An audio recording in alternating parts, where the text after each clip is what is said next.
ரவா லட்டு வந்து ஒரு 50 நம்பர் வரத்துக்கு தேவையான பொருட்கள் பாருங்கள். ரவா வந்து 1 கிலோ எடுத்திருக்கேன், 1 கிலோ சர்க்கரை, நெய் வந்து இவ்வளோ நெய் நான் விட போகிறது கிடையாது. இது வந்து ஒரு 300 கிராமுக்கு நெய் விட போகிறேன். முந்திரி இவ்வளோ கிடையாது, ரொம்ப கம்மியாக தான் நான் முந்திரி சேர்க்க போகிறேன். அப்புறம் ஏலக்காய். இந்த வீடியோவை ஸ்கிப் பண்ணாமல் பாருங்கள், நான் போடுற அளவுகள் எல்லாமே உங்களுக்கு தெரிய வரும். அப்புறம் இதுக்கு கடாய், நல்லா அடி கனமான ஒரு கடாய் எடுத்துக்கணும். இப்போ அடுத்த ஸ்டெப் என்னன்னு பார்க்கலாம். இப்போ அடுப்பு ஆன் பண்ணுறேன். ஃபஸ்ட்டு அந்த 1 கிலோ ரவையை போட்டு நல்லா வறுத்துக்கணும். ஏற்கனவே இது வந்து வறுபட்ட ரவை தான், இருந்தாலும் அந்த நல்லா கொஞ்சம் சூடாகணும், அது வரையும் நம்ம வறுக்கணும். அது எப்படின்னா இந்த ரவைலாம் அப்படி பூத்து வரும், அந்த ஸ்டேஜ் வர வரையும் கொஞ்சம் வறுத்தா போதும்.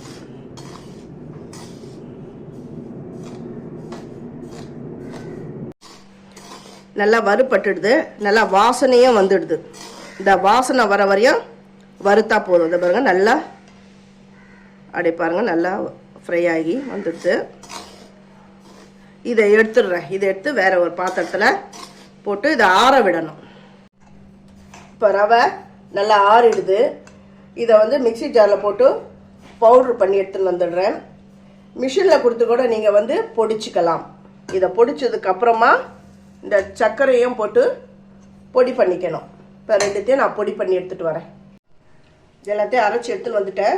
இப்போ வந்து உப்பு ஒரு சிட்டிகை போட்டு எல்லாமே சேர்ந்து வர அளவுக்கு கலந்து விடணும். நீங்கள் பாத்திரம் பெருசாக இருந்தால் அந்த பாத்திரத்தில் போட்டு கலந்துக்கோங்க.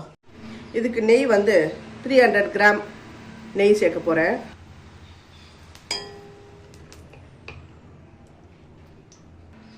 இது கூட முந்திரி வந்து நான் ஒரு 100 கிராமுக்கு சேர்க்குறேன். இந்த முந்திரி லைட்டாக நல்லா ஃப்ரை ஆகி வரணும். நெய் வந்து விட்டு இருக்கிறேன். இதில் வந்து முந்திரி வறுத்துருக்குறேன் இல்லையா, இந்த பாருங்கள், இந்த முந்திரி வந்து செவந்து வருது. இந்த டைமில் இந்த கலந்து வச்சுக்கிறத இதில் சேர்த்துடணும். ஏலக்காய், சர்க்கரை எல்லாம் போட்டு கலந்து வச்சுக்கிறேன், அதை இதில் சேர்த்துடுறேன். சேர்த்துட்டு நல்லா கலந்து விடணும். எல்லாம் சேர்த்தாச்சு. இது எல்லாமே ஒன்று சேர்ந்து வர அளவுக்கு நல்லா கலந்து விடணும்.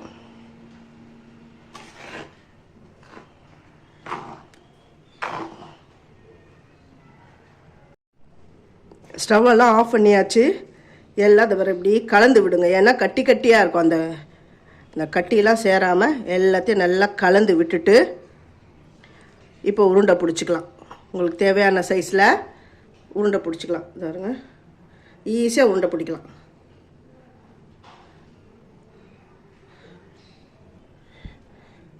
இதை பாருங்க, உருண்டை வந்துடுதா? இந்த மாதிரி எல்லாத்துலேயும் உருண்டை பிடிச்சிக்கோங்க. ஈஸியாக உருண்டை பிடிக்க வந்துடும். அதை பாருங்கள், பட்டவுடனே இதோ ஈஸியாக வந்துடுது பாருங்கள். இதில் வந்து சைஸ் பிரகாரம் பார்த்திங்க, கொஞ்சம் பெருசாக பிடிச்சிங்கன்னா 50க்கு மேலே வரும். சின்னதாக அப்படி பிடிச்சிங்கன்னா 70, 75 கூட வரும். இதை பாருங்கள், ஈஸியாக பிடிச்சிட்டோம் பாருங்கள்.